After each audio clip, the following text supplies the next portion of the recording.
right. So I'd like to carry on with our mission of strengthening the music that we already play and have played for the last little while, and strengthening up some of the keys that we're playing in. I think it'd be really good. Everybody seems to be benefiting quite a lot from it. So I guess we'll start off with a regular old G major scale. You know, I should tell you a story. Good fiddle music always starts with a story. But I helped a lady pick out a bow today at Heinel, which I love doing that. And if any of you guys are ever in the market for, like, you feel like making a change and you want to get a decent bow, then I love helping people do that. I always say yes, and I go down to Heinel with people, or the Sound Post, but it's usually Heinel. Today it was Heinel. And help them pick out a bow, because there's a lot to it. It's not an easy thing to do, and that's why they don't even let you go home with the bow. Like they make you go home with two of the ones that you were looking at, and so because when you buy a bow, she doesn't show her faults right away. Like when you go into the store and start trying out new bows that are, say, this lady was looking for something in the $1,000 range. And Heinel has, like, they showed us, there were so many bows we didn't even try them all in that range today. Like, she just kind of eyed up 10 or 12 of them and went with that, because there's just so many. And when you start trying them, they all feel like $1 million. Like, they all feel like a brand new car. It's kind of like when you go looking at a car. It's like, especially if you drive a beater, anything you get in is going to seem like the best thing that there is. So you have to figure out how to narrow it down.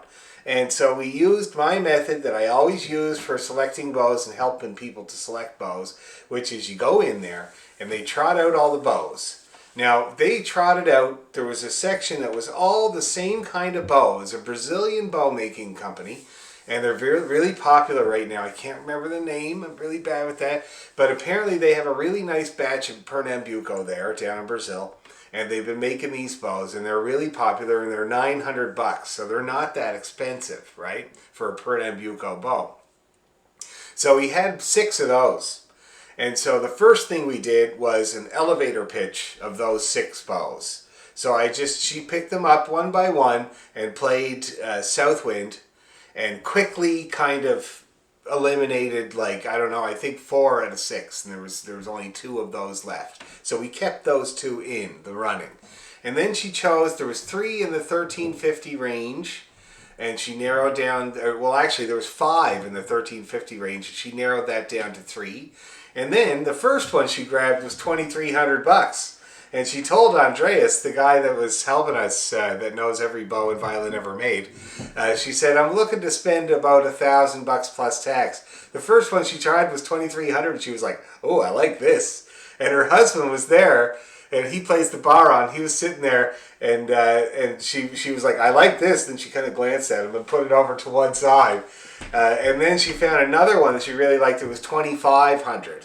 Now that one was, in my opinion, the nicest one in the box. And so we used that to gauge the bows in the $1,000 range that she was going to get. We used that really, really nice one as an upper gauge. See that? So you use your bow as the lower gauge, so the one that you came in with. Because the number one thing you want to do when you're buying a bow is make sure you get something that's easier to use and better sounding than the one you got.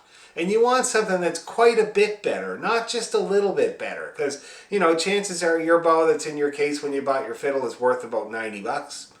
And so when you're spending $1,000, you want something that's significantly better. And it's so easy to get fooled at first. So that's why you use that as your bottom line. You use the really nice bow they have. Now, when I go in, I ask them to trot out the $10,000, $20,000 English bow that they have there. I love it, and so that's kind of my top of the spectrum that I use when I'm trying out these bows. And then you can get a sense of how it is in regards to the bottom and the top. Then you can start to feel where it is in there, whether it's responsiveness, lack of shakiness, that's what she was going for today, and general sound production, because they're so different. So anyway, so we did that process, and we got it down to, we eliminated the Brazilian bows as soon as we started comparing them to the 1350 ones because they just weren't as good. There was one that was nice, but it wasn't quite as responsive, and it was a little on the scratchy side compared to the 1350 ones that she got. So we narrowed those down, and then it was between one of the 1350 ones, I thought was a really nice bow, really easy to use, very forgiving, and the $2,500 one. And she just really liked that one, and it was a beautiful bow. It sounded really good, and she didn't seem to care. But then in the end, in the end, I played them, so I let her do that for a while. It took about 25 minutes, and then I played them so that she could listen, and then she made the decision based on the third person listening to the bow, which I thought was really smart, and it's a really good way to go, because the thing is you never get to hear your own bow or your own violin played by somebody else. It's a completely different perspective than right here. So, and it's a very honest one. So it's a good way to do it. So using me, she decided on the 1351. And I saw the husband breathe a sigh of relief, I have to say, at the end of that. But you can't go by the price. That's the thing. She really decided on a blind thing where I was trying them that the 1351 was better for her. And I thought it was a good process today. Now, she lives in Guelph. And so when I said, well, take these two home and try them for a week and then bring back the one you don't want, she was like, nah, I'm going to do this today. She didn't want to come all the way back in. So she went home with the 1350 bow paid for. So I certainly hope she's still happy with it in a week. But it was really fun. I really love doing that. And again, it teaches you something about playing the fiddle when you go and select a bow. It teaches you about touch and about feel and all that kind of stuff. It's a really, really good thing to do. And it reminds me of when I was 13, 14, and I was going to Halifax for lessons, and this guy, Peter Dunn, helped me with my sound for an entire year. And part of that process was trying out nice bows that he happened to have on loan. And it was really educational. I still remember it to this day, listening deep to my sound like this, and comparing those bows, and it just helps. It just teaches you more about your sound and what you're doing. Anyway, I'm going to get tuned up here.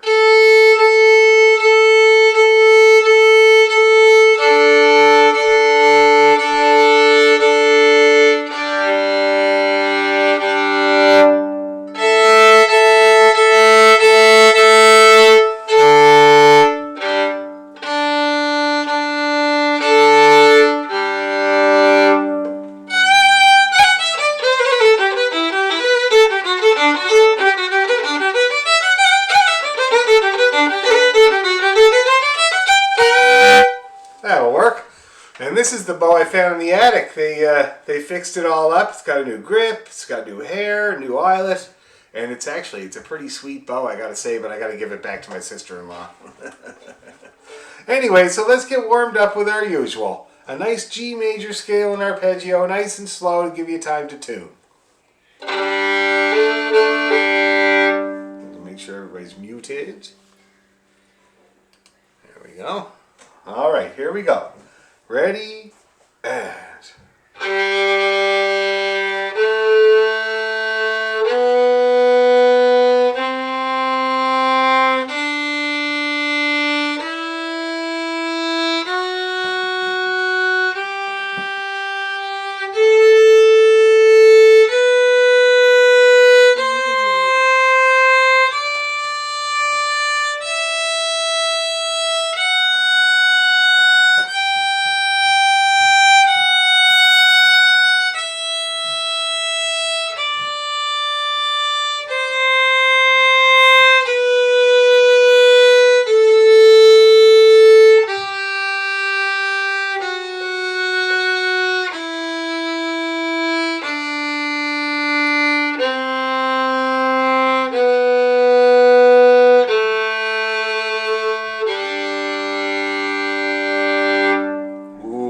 strings and new hair at the same time. Nothing better. Okay, arpeggio. Ready, go.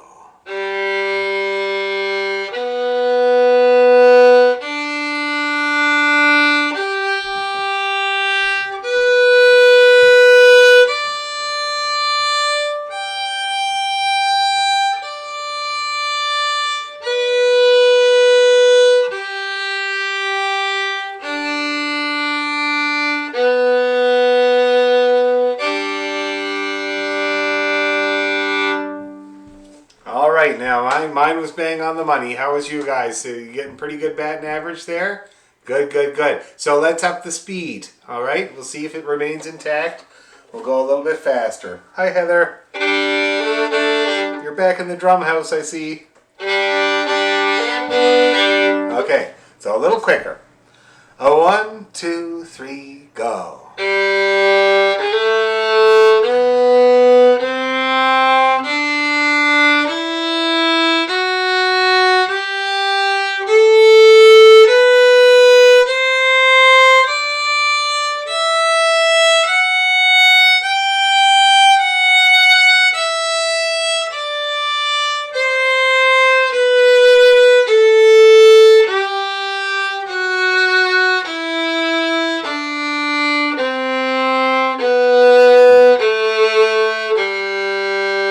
Arpeggios, ready, go.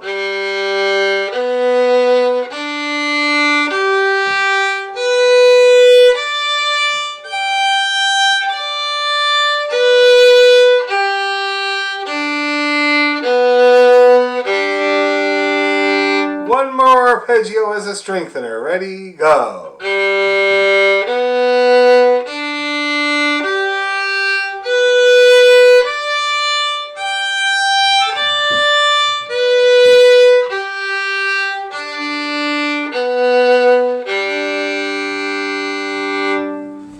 Now, how did we do at that speed? Still remaining in tune? Great. Okay, well, let's go a little faster then. Let's push the limits.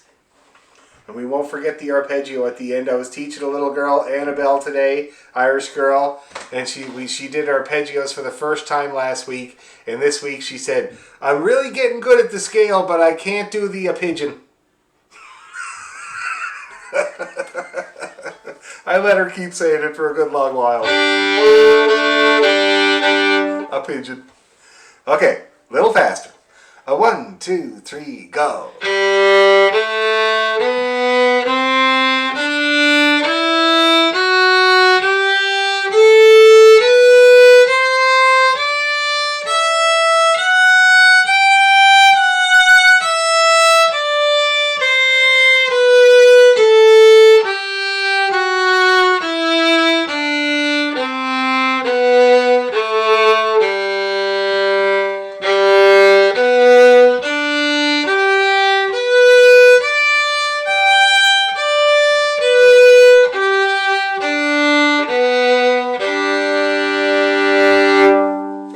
Doing good at that speed?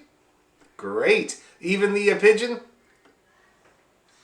Doing good? That's great. Now let's do some double stops. Do you remember the double stop pattern? Because I did write it out. If anybody needs it, I did write it out. So it's easy to see. Yeah? Okay. I'll send it here.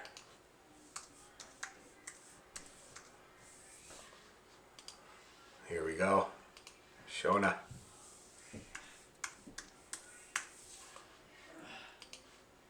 There you go. I have sent it to you, Shona. And if I can also share my screen, if anybody needs me to share my screen and put it up on my screen. But so let's have a crack at the arpeggio. Oh, you do need that, Heather? Okay, no problem. I can do it. G major double stops. Now, I'm going to find the... Because I got the letters, but the actual music is much better. Where is it? Okay, sorry, just give me 1 second here.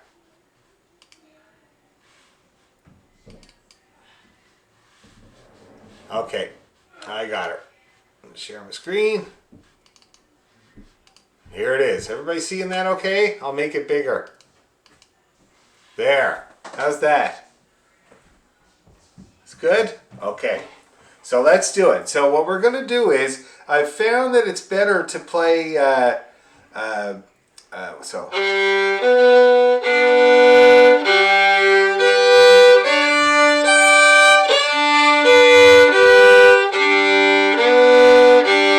Okay, so it's a little incomplete. One of my students wrote this out for me and sent it to me. But the very first note, you're going to play that open G with the D string. Okay? the same as the G2 that comes after it, you're also going to play that with the D string. Okay? Just to let you know. The rest is fine the way it's written out, except for the last two notes. We do the same thing. G2 is with the D string, and open G is also with the D string. Okay? So let's do, it's been good to do two notes, or two bows per set of arpeggio, or per set of double stops. So it sounds kind of like this.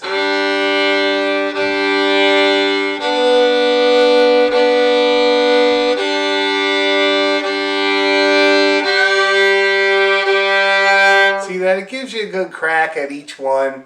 And also the down bow feels different than the up bow. So let's go really slow and play these double stops. Nice even touch on both strings. Ready, go.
Hi, girlie.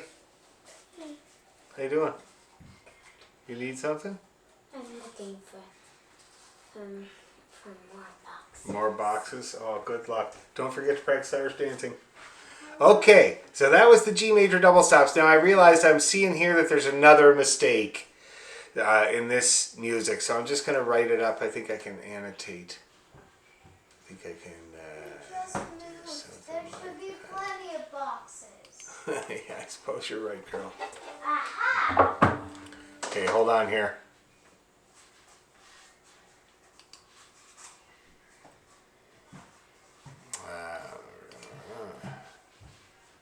Just move. And if you open it in preview instead of... Yeah, I got it. I just did that. Okay, edit. Tools. How do you do this? I know there's a way you can do this here. Edit. Markup. Where's markup? Sorry, I do this all the time. Go to tools, go to annotate, Yeah. and then text. Oh, Annotate and text. down, further down, keep Yeah. going down. Okay, I got text. But now I want to draw like.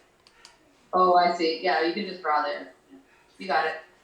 Okay, using this here, yeah. Okay, yeah. Okay, so this is not. So this is going to be an open D and an open G. Okay, so that's down here. So I'm going to add an extra line here. That's terrible. I'm doing a terrible job of this. Really bad at it. Okay, an extra line and then another dot there. Okay. Okay, so that's going to be your G. I know it's not very good, but it'll do the job. Can't seem to move any of this stuff. So that's open G and open D there. This one is going to be with the D string. So I'm going to put a little dot there. There we go. And then this G string is going to be also with the open D string. Okay. There, that should do it. And I'll do the same thing over here. Open D and open G. And then leave that line there. And do another. There's your open G. Okay. And then G2 is with the D. And then open G is also with the D. Okay, that looks more like an E. There we go. Okay, that help? Everybody see that okay? So we got G, open G, and open D together. We got B and D together. So that's G2 and D together. Then we got the opens again. And the rest is the way it's written. Okay? So let's give it another try. Okay. All right, and can you make it bigger? Yep, absolutely. I can. How do you do that? Like this.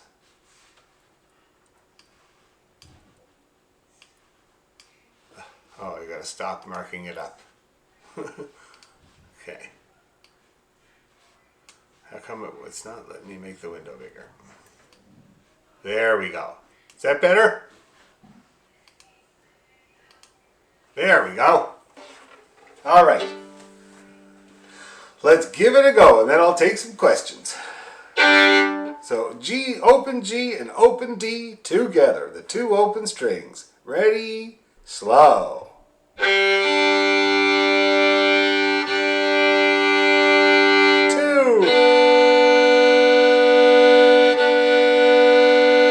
Open again. 3. A1. 3. 2. 3. 1 and 3. 3 and open. 2.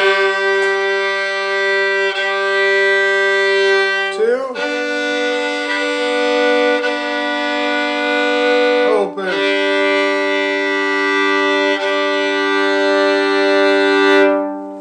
All right, now how are we getting along with those double stops? I'm going to stop my share so I can see everybody. How are we getting along with the double stops? They are not easy. Are we getting a decent sound on each string for the most part? Kinda. Does anybody want to play a little bit of it for me so I could hear and see how you're doing with the double stops? Anyone? Any brave souls? Who's brave? Come on, what's the worst that can happen? Lena's almost ready, I can tell. Heather's going to do it. I knew it. I knew it. Heather, or Lena, I think Heather wants you to do it. All right, I'll do it. Everyone's gonna look at what for me. Wait. Okay, she's doing it. She's doing it. Okay, good. Awesome. All right. So, if you wouldn't mind, could you put that back up for me, Dan, please? No I problem. like my hard copies in Perry sound. No problem. Thank you. So I am a little unclear with it's open G to start. Yeah. And it's G2 and open D. D. Mm-hmm. And then And then the opens again. Oh, the laundry hasn't been switched. Shoot. Okay, I'll try it.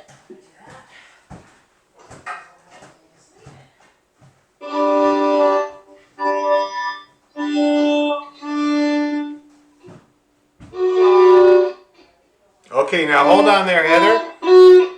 Hold on 1 second. 1 second. Your first one with the open strings was really, really nice. It had a nice touch and it was light. Okay? Try it again.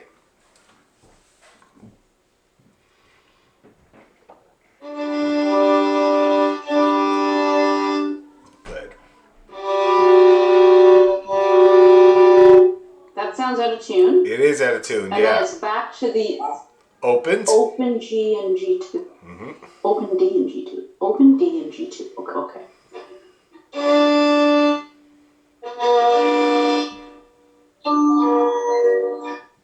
Better.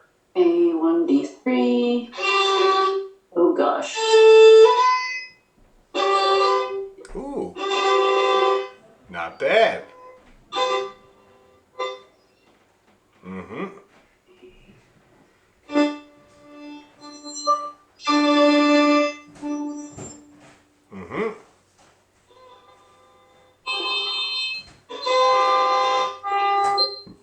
Okay, that's great. That's good. That's good. So now, that was actually a lot better than I was expecting, I have to say. Because I haven't heard anybody, and so I had no idea how that was going, but that's pretty good. So what I'm hearing is that's working out there is the touch. So you're using a good touch. You're not pushing down. You're using the angle to get the two strings. It's really good. A couple of the problems you're running into are getting your fingers out of the way of those other strings you want to play, so that your fingers are not touching them a little. Most of your squawks and stuff work because of that, all right? So to deal with that, you want to get over the fiddle as much as you can. You want the fingers to be over the strings like that rather than like this. See that? That's the best way to get out of the way of all the other strings, is to be as over the fiddle as you can and not beside it. See that? So I think that'll really help you. The other thing is just plain old intonation. So, for instance, when you were playing D3 and A1, I think it was your D3 that was at a tune. I think it was flat. So it's always good to tune, you're going to have to tune both of them. Always good to tune the lower one first. Better for the ear. So you tune that one, get that G in tune, and then you can use your ear to tune the B to it. See, watch this. So here's the in tune G, and now I'm going to tune my B to it. Did you hear that come in there?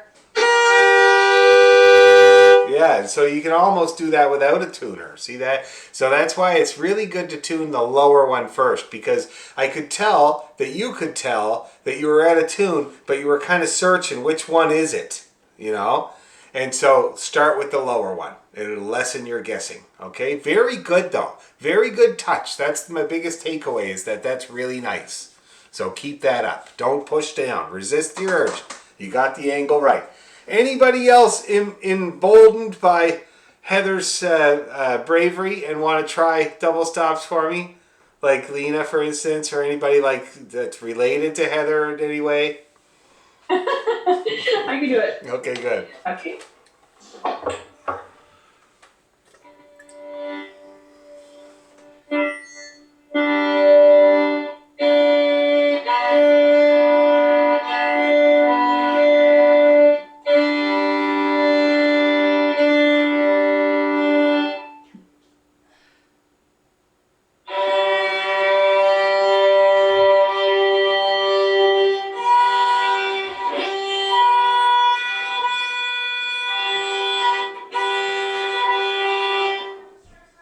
Nice.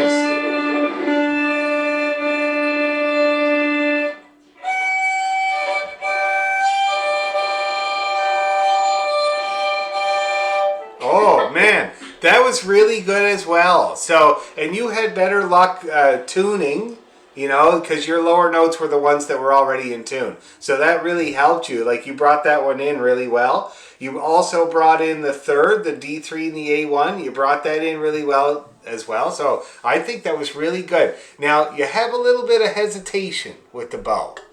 And all your crunches were caused by that. So, for instance, you seem to get her going. You get to the middle of the bow, you kind of stop and check in, and then keep it going. So just move. What's coming next. Yeah, that's right. So just move it. Close your eyes and move it, and you're going to get a better result. You won't have any of that squawk, and you didn't really need to check in because you had a good angle. You had a good purchase on both strings. You just kind of let her go. Very, very good. Really good. Keep it up. Anybody else? Sure, Shona. These brave sword dancers. Because I really don't know what I'm doing. Okay. It's a good way to sell it. And I don't really know what the third one is, so I'm just gonna fake it. Okay.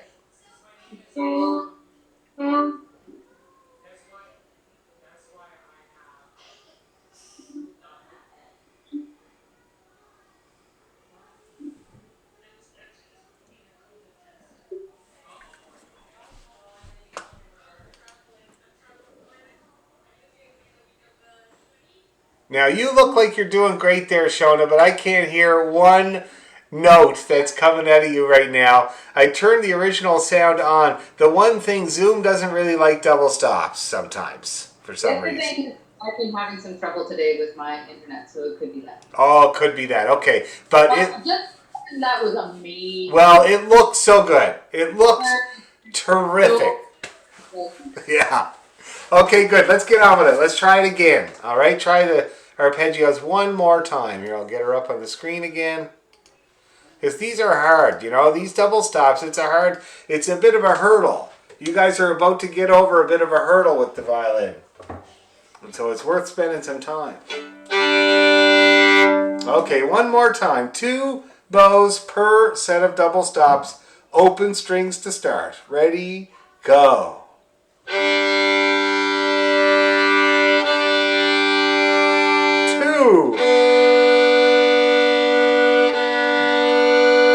Open again. 3. 1. Open. 2. Open. 1 and 3. 3 and open. Opens. 2. And opens.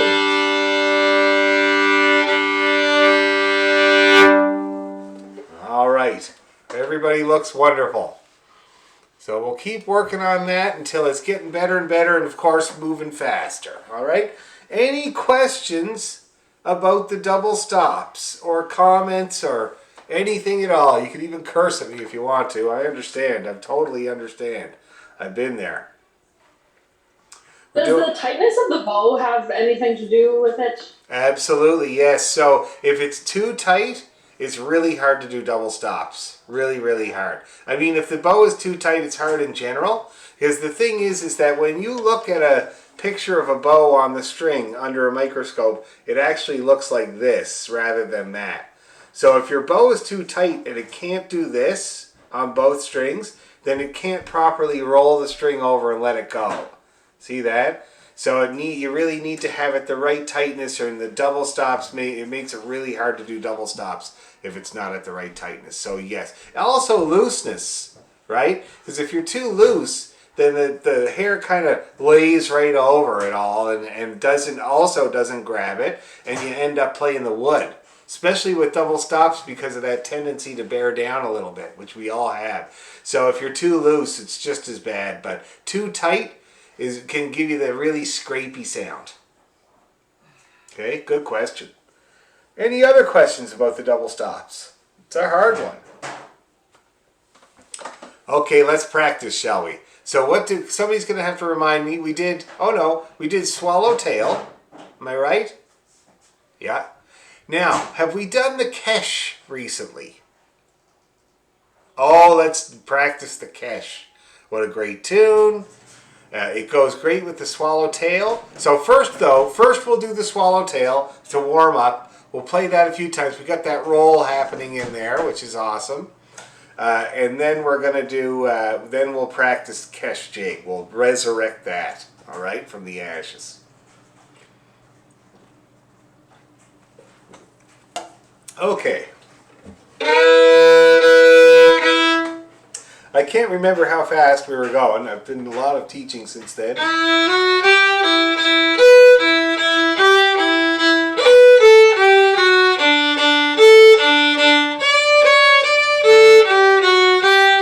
you think that's a doable tempo there? Good. Let's do it.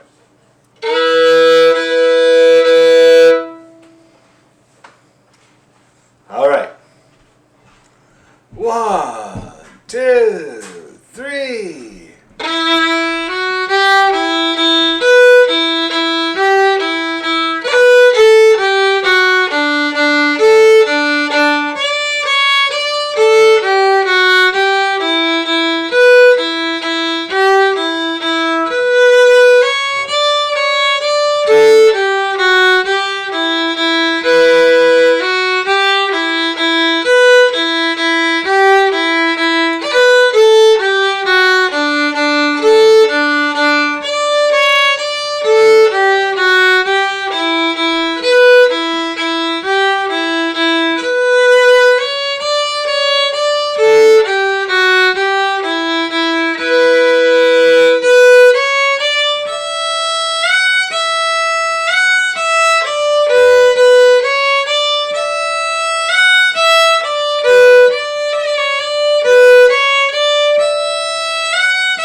Anybody having any problems? Because I'd like to go faster, if it's possible. Anybody having anything that might get in the way of going a little faster? Oh, you do it. I'm gonna go. I feel like something biting my shoulder. It's making me crazy. I'll be back. Okay. Okay. God. Okay. I don't know what to say about that. No biting. My cat's very bitey these days. I'm identifying with Bill these days. He's getting real snaky, and I got some meds for him. Supposed to calm him down, but I don't know. It isn't doing much good yet. I'll tell you that. He's pretty upset. I think we're gonna have to let him out. I don't know to see anything else about it. He's just until he gets to go roam. I think he's gonna be mad at everybody. Okay, so I think we should go faster. I think we should give it a try. Oh, poor Shona.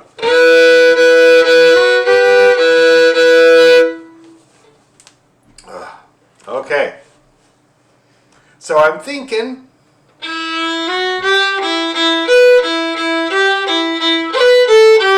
So that's a bit of a jump up. Let's see what happens. Let's do it a good couple of times, okay?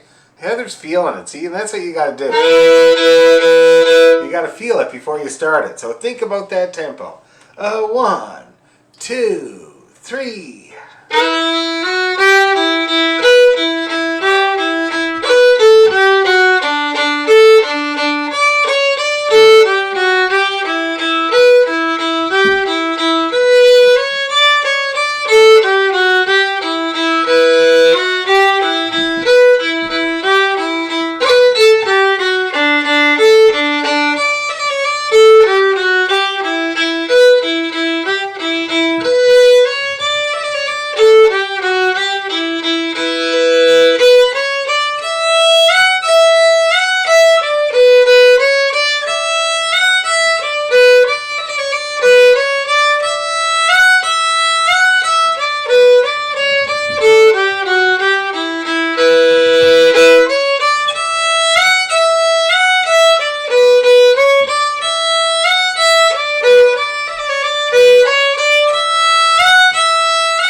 Doing?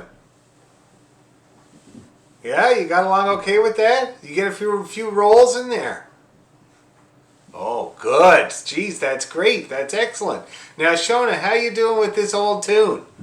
You were around for the learning of it. Is it coming back to you?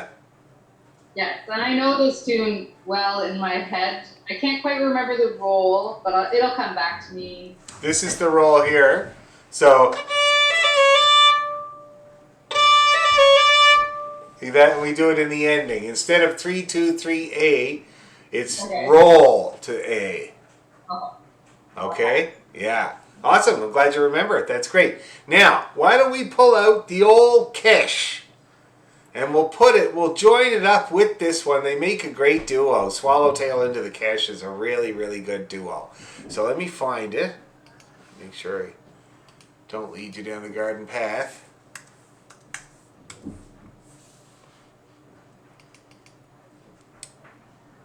Kesh Jig. And then John Allen's Jig. Oh, that's a nice set as well. We must have done that at one point or another. Anyway, so I'll remind you what the kesh goes like. I'll play it a couple times here just so that you have it fresh in your minds, as it were. Oh, whoops. Where'd it go? Okay. Here we go. Now there's some big rolls in this one too if you want to put them in there.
Pretty simple tune. Nice old tune. So now, if everybody can see it, everybody have it there in front of them? Great. So let's go just nice and slow. Let's just get her back from the depths of the mind here. We'll go nice and slow and see if we can just play it. And if there's any problems, don't hesitate to stop me. And we'll check in. We'll do it 2 times, nice and slow, and then I'm going to check in. Okay? Don't worry about rolls or anything right now. Let's just get that melody back under our fingers. So 1, 2, 3, go!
Again.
seem to be playing along there. Okay.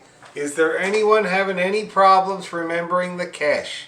Anything at all? I'm here to help. For me, it's just the very last little bit. Is that the last, say, 2 bars or the last line? Last 2 bars. The last 2 bars? Well, let's run them. It'll be good for everybody. So we're going to do the last 2 bars. Let's do the last 2 bars 4 times, and then we're going to back up and do the whole last line a good few times, okay?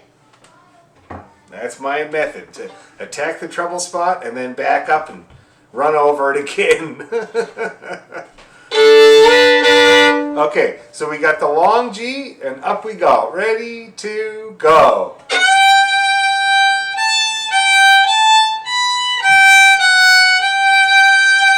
Let's do it again. Ready, to, go.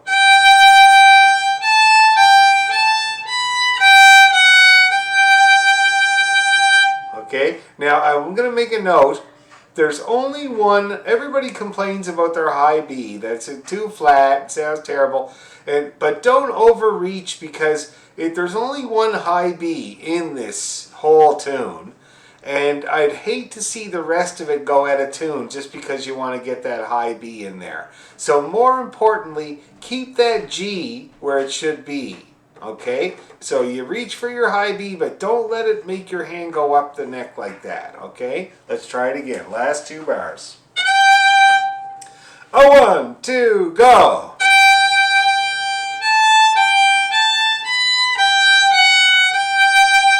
One more time. Ready, to, go.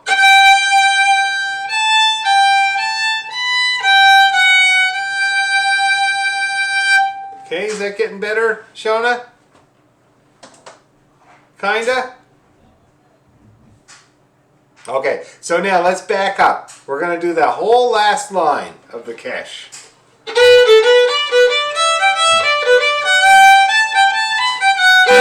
Okay, let's do it. From A1, ready, to, go.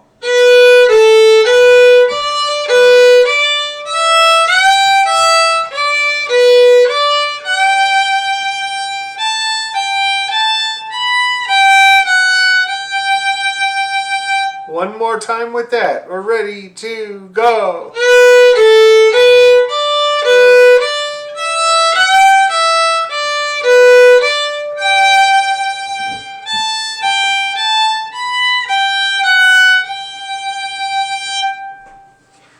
Okay, is that helping? Yeah, that's good. Good, good, good. Okay, cool. Now, is there any other bits or pieces or problems or questions or curses or anything like that anyone would like to infer? Okay, well, if not, you know what that means. We're going to go faster. So let's give that a go. So let's see, how fast should we go?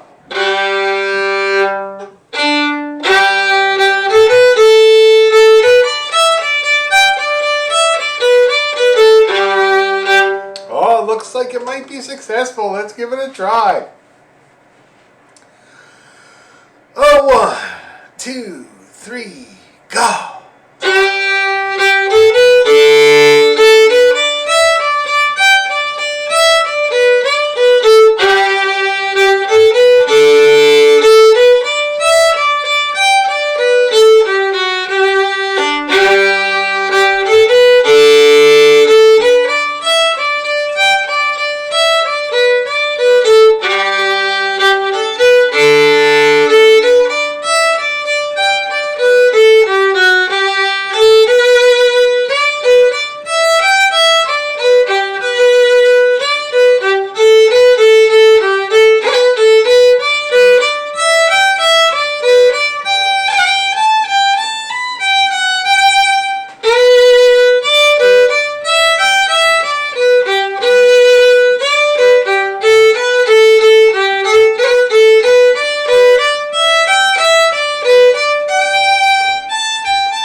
Again.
too bad, not too bad. How's everybody feeling at that tempo?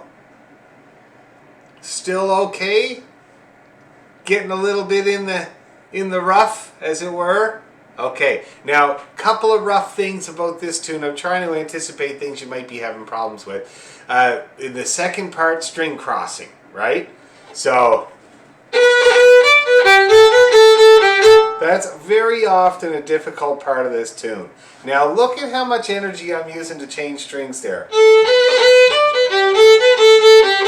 See that? So, not an arm move at all, just a tiny little move of the wrist is all you need to do that.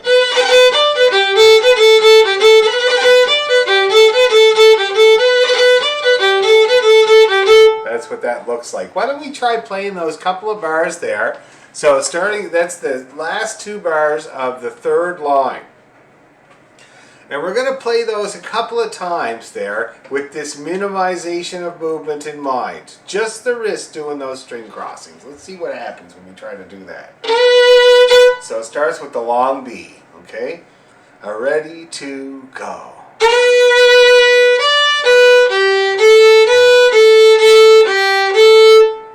Okay, I did excellent.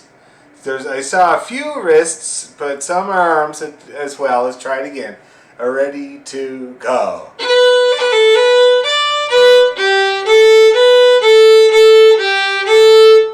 Definitely better. Definitely better that time. Let's do it again. Ready to go.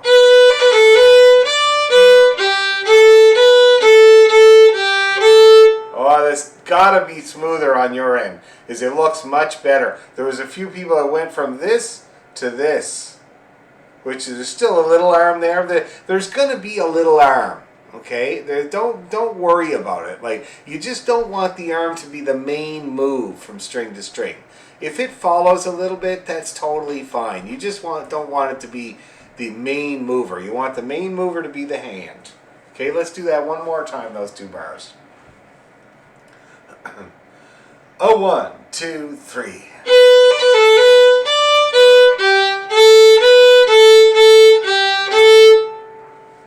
Okay, feeling good?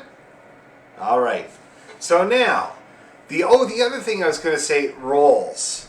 So now that you guys are so good at rolls from the Swallowtail and from Drowsy Maggie, I should point out where they might go in this tune if you wanted to put them in there, where they might go. Now, do you see on the music there's those squiggly looking lines over the notes? Do you see those there, guys? Yeah, wavy line. That means ornament. Okay? Now, and that's a perfect place. The first note of this tune is a classic place to do a 3rd finger roll.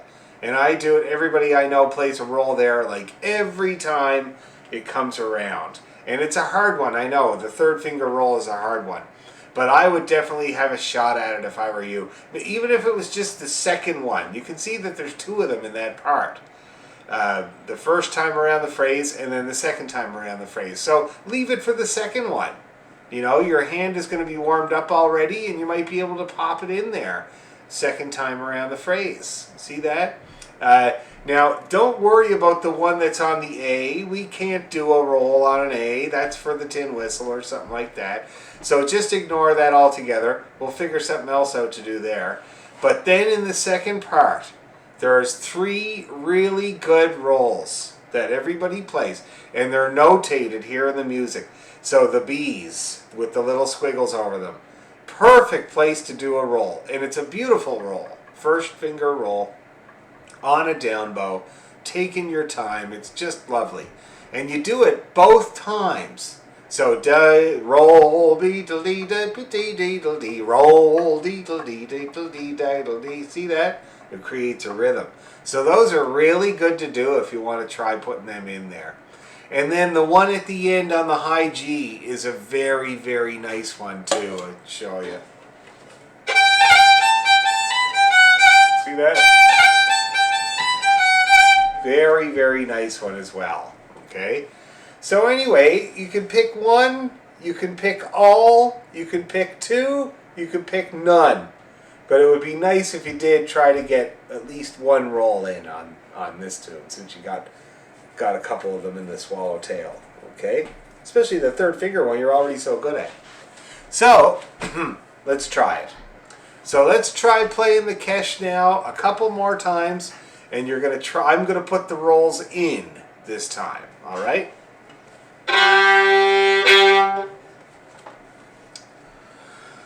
A 1, 2, 3.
All right.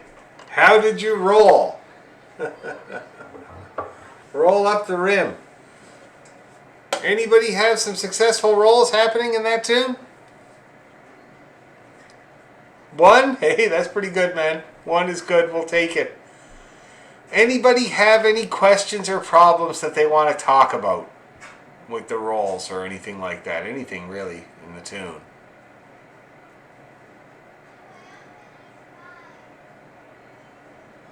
Yeah, I just find when I tried to roll, the ones I did was the B Yeah. in the second section, that my timing is off.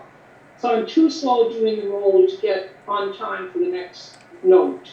Oh, so you're taking too much time with the roll itself. Yeah. Okay. So with yeah. Probably means I'm not doing it well enough to put it into the tune. It might not mean that. It might mean that you either have the rhythm of it wrong, because that happens a lot. Like it sounds like one thing, but it's actually kind of different than.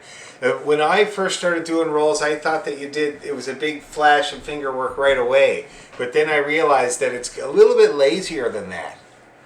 Okay? And so it might be that, yes, maybe you're taking a little bit too much time to do it, but it's not necessarily that you can't do it. It's just that you're maybe waiting a little bit too long to put the finger work in.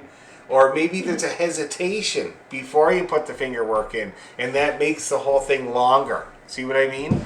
Mm-hmm. Yeah. So try to be fluid with it, and we're going to do it again, and I want you to try to identify exactly what's taken longer with those rolls. If you might solve the problem just by thinking about it, but we'll see. Okay? Okay. Good. Excellent point. Excellent comment. Anybody else have anything they want to talk about before we try the rolls again? All right, let's roll. Terrible roll puns tonight.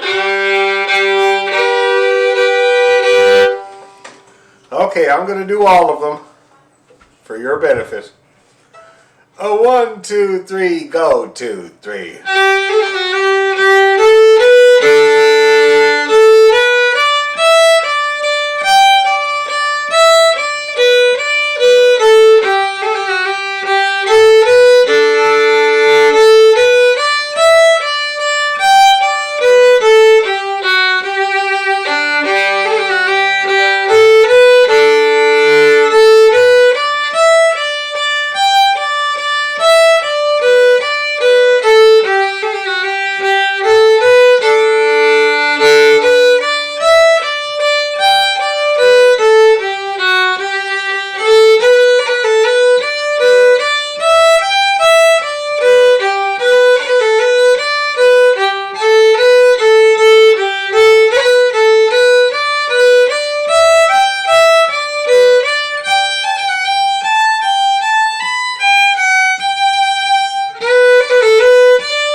One more.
Now I saw a few flicky motions in that tune, so that's really, really good. So people are trying to get some rolls in there. It doesn't happen overnight. It's like, again, like target practice. You're going to get more and more as you go along, but I would definitely have a crack at as many as you could in this tune, because it's a very good example of how to use rolls, and you know, everybody I know plays it this way, so it's going to be really good for you to get it.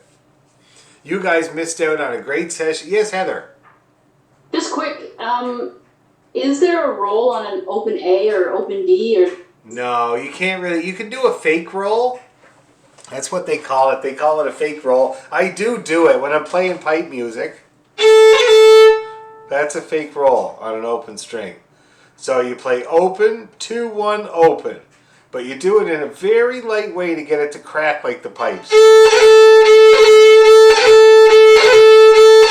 Everybody hear that sound? It doesn't sound like this. That's not the sound we're looking for. We're looking for that cracking. So it's kind of like you're kind of hammering on the string with your finger there. And if you get a quick bow, it can be pretty good. So if you did it in this tune, it would sound like this.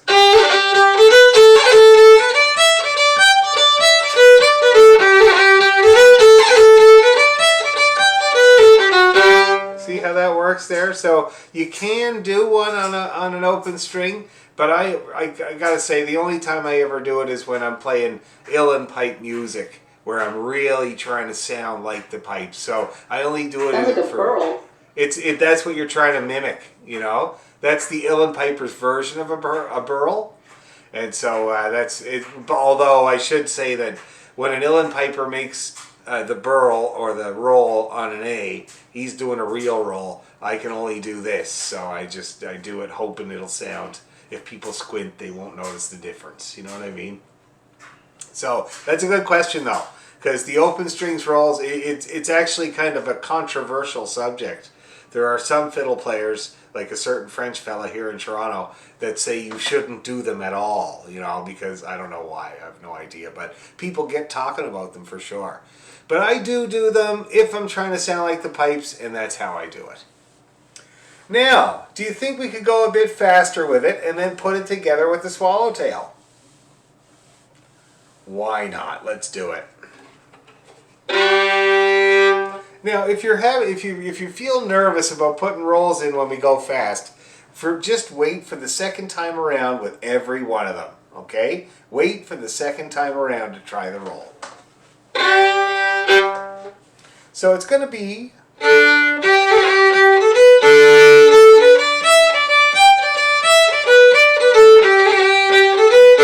All right, hold on to your hats. Let's see if we can do it. 1, 2, 3, and.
This is good. This is good. It's going to be all right. So I can see that was a bit of a challenge, that speed.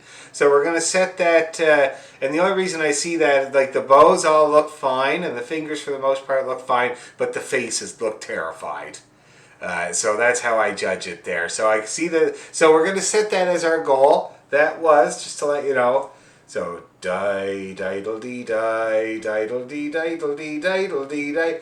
84 seems to be the magic number for jigs, you know, at this level. 84 is a good goal to get to, and we'll try to get surpass that, but for now it would be really good to get it there and still comfortable. Now let's see about putting the swallowtail together with that one. It's a very simple seam.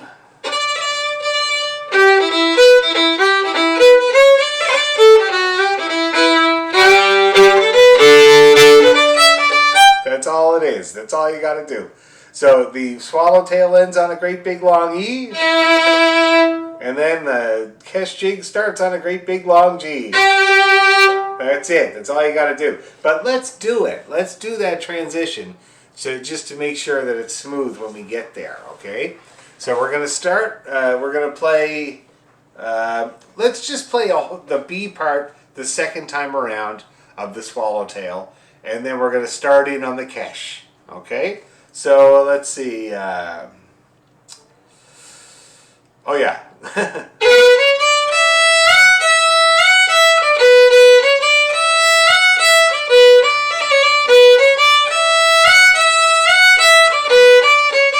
Here we go.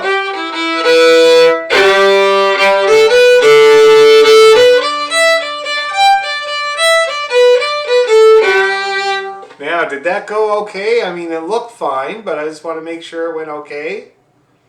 Yeah? Let's do it one more time. Same thing. Exactly the same thing. Ready, go.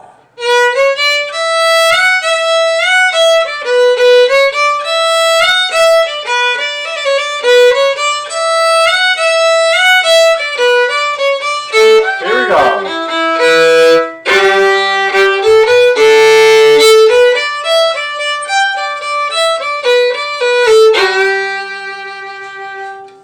Okay. All right. Well, let's do it. And I think we could do it up at 84, or at least at 80. Okay. Here, I'll show you what that's going to be like.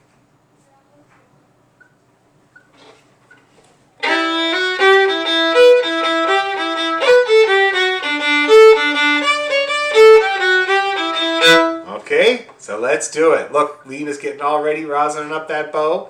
That's great. My student today that I took to buy bows, she pulled her rosin out of the case to rosin the $1,200 or $2,500 bow, and she pulled it out, and it was this old cake of rosin with no covering or box or anything like that. Big chip taken out of it, rolling around in her case, she said, for 15 years. I was like, you're going to need some new rosin, you know? Because the thing is about that, as soon as the covering comes off of it, it starts to dry out. And if it's in there with no covering or no box for more than like, you know, I don't know, a month or something, she's toast. And it creates this crystalline, like it dries and leaves these crystals that really are a bugger. It catches the E string and is messy and a real pain. So if you have rosin like that, I strongly recommend getting yourself a brand new rosin with a good... Half of the reason I buy this stuff is this great plastic tin that it comes in. See that? Keeps it from drying out. It's really, really good. Anyway, okay. Here we go. 2 times each for the practice. 1, 2, 3.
nobody had to stop. That's great.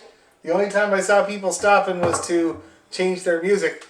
And I thought it was really good where you guys did that too, because you did it at the end of the swallowtail, and it meant that you could come in nice and strong at the beginning of the kesh, which is really ideal. So that's the way to do it.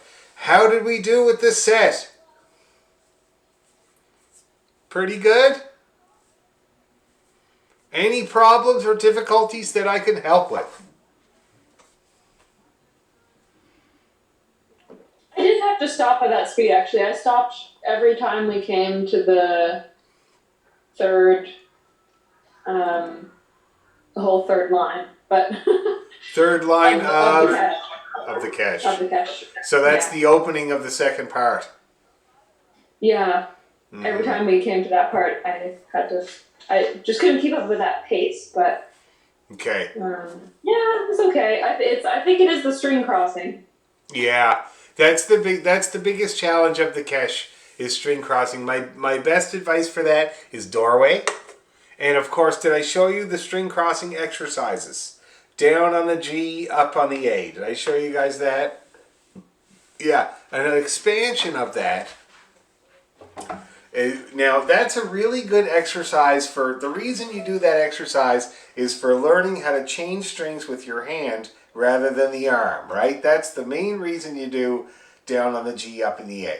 And if you're using your arm to do it, then you're kind of not doing yourself any good. So you want to make sure you are by going against the doorway or something like that when you do it. Now, the other really, really good thing to do, once you get that hand movement actually happening, because for many people they try to do that down on the G, up in the A thing, and it's like this for years, you know. So if you find you're getting somewhere and you're starting to be able to do it with your hand, then you do this thing here, which is you put your bow on the two strings as if you were about to do a double stop, and then you just go back and forth between them.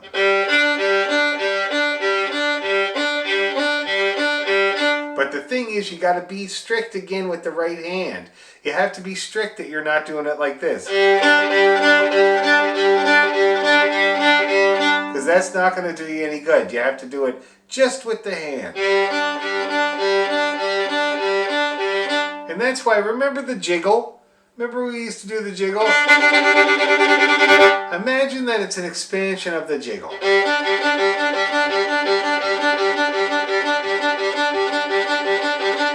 Everybody want to try that? Let's do it. Let's do it on the G and the D.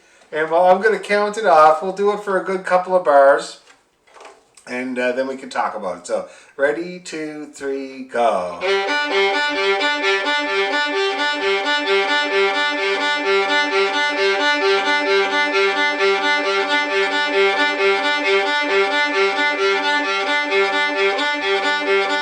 Okay, now it's looking pretty good. I'll tell you, of course, the easiest place to do anything like that is the upper third of the bow, and I'm sure you noticed that's where I was doing it.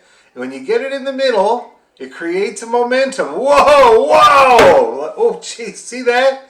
So you really want to watch for that. That can really jump on you and make the bow jump. So you want to try not to do it in the middle. I mean, you can get good at the middle, but that's for later. So we're going to do the upper part. When you do it down here, this end of the bow, you're fighting. It's waving all over the place. And I call that Jascha Heifetz territory, you know? Like, that's really the hardest part of the bow to play in. So for now, just keep it to that middle, upper third of the bow, okay? Now, when you go for the D and the A, let's try a bit of that.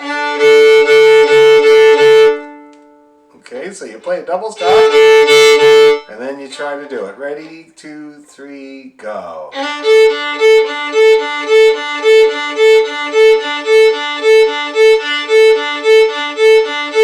Now, that's looking pretty good there, guys. I see a bit of arm, but I want you to notice, take a look with this particular combination of strings. Take a look at how much my hand has to move to change the strings.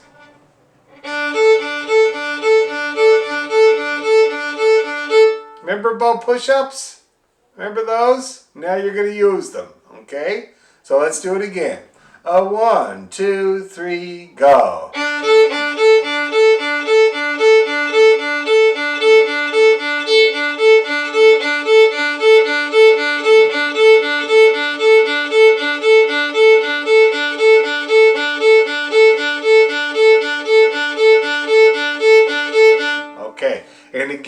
try for the upper third of the bow, as you might end up working your way up to the frog of the bow. But make sure you keep going back down to that upper third. It's the easiest place to do that.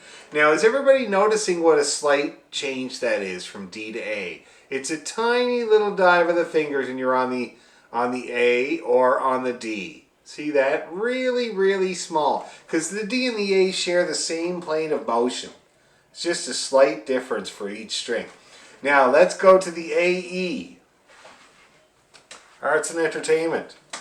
So that's going to be like this.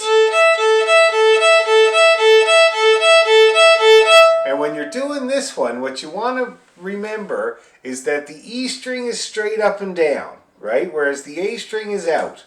And the E string is unique in that way. All the other strings kind of go out to the side, but the E string is a drop.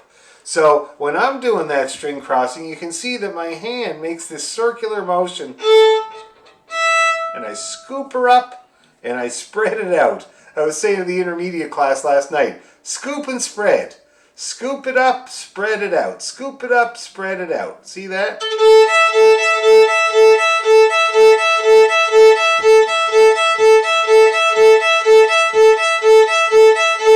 And it's the tiniest motion. You can see my arm is not moving at all.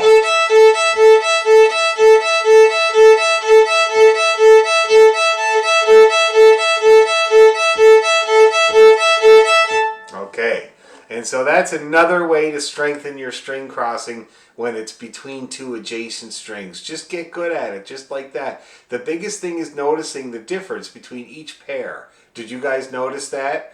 The difference between switching between G and D, between D and A and E, very different again. So, and the other thing I was going to say, when you're doing this exercise, try to use just as much bow on each string. Try to make it equal. It's going to sound like this for a lot of people. But you want it to be even.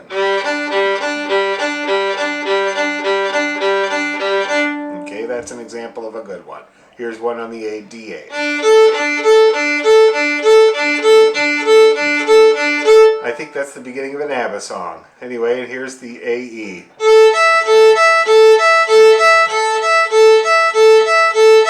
Okay, and that's the way it should sound when you're practicing it. I think that'll help you there, Lena, when the time comes. I think that'll help the most. Okay?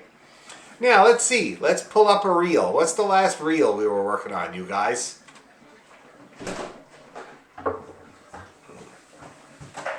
Anybody remind me? I have a terrible memory.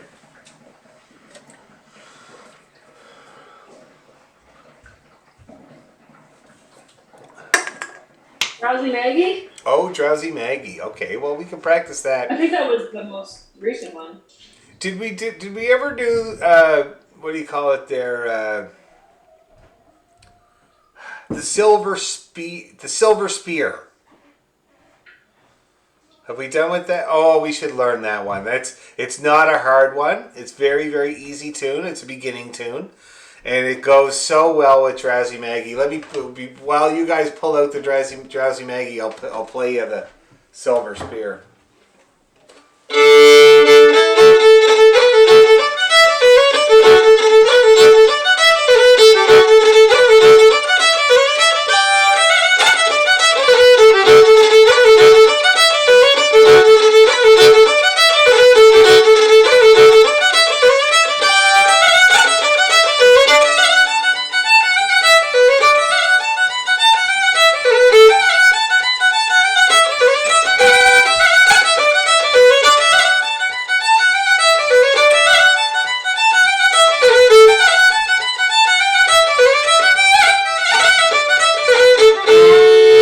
Great tune.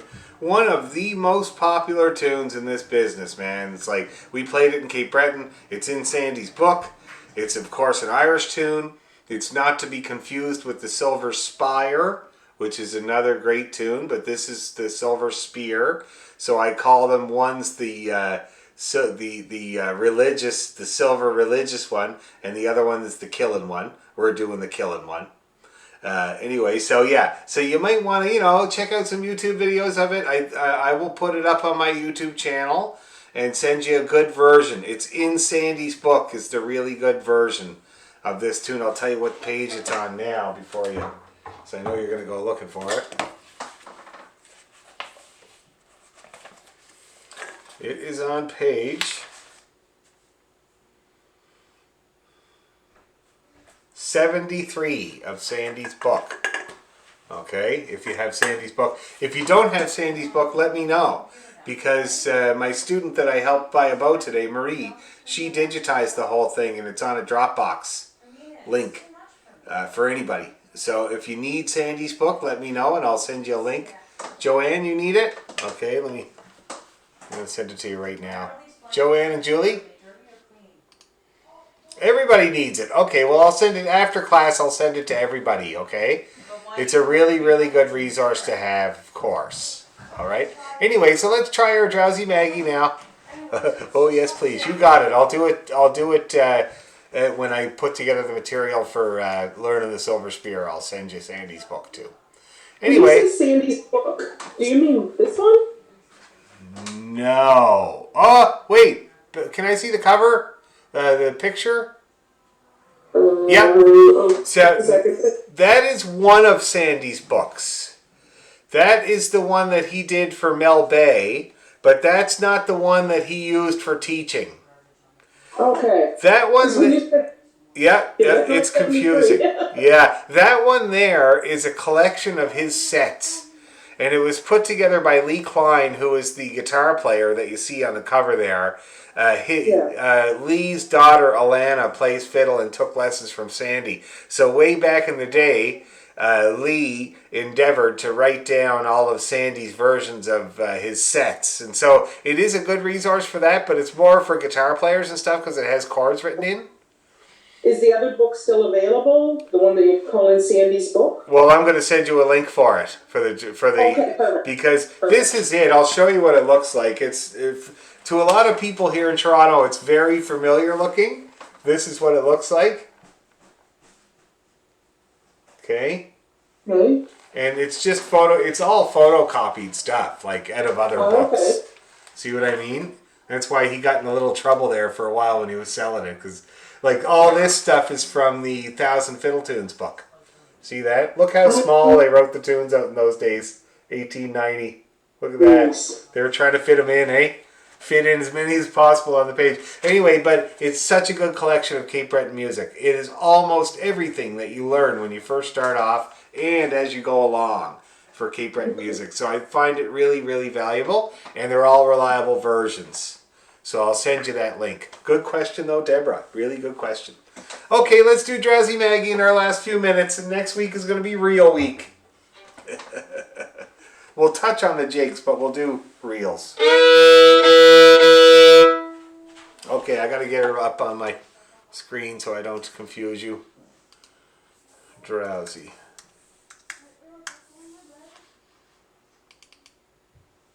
Okay, here we go. So I think we were going.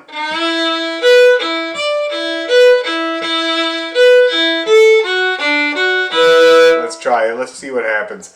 Oh, 1, 2, 3, go!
Geez, I saw that whoever wrote it out on the session.org here didn't bother to put a double bar line at the end.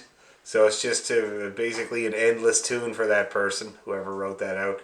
The kids watch these videos that are like review videos where these obnoxious characters kind of review a product or something like that, and they kind of rip it apart. It's really funny, And I thought it'd be really good if I had a YouTube channel where I rip apart session.org versions, Get their username and say, what's wrong with you, whatever username, FluteMan96, like there's no double bar line at the end. You're just supposed to keep playing it forever.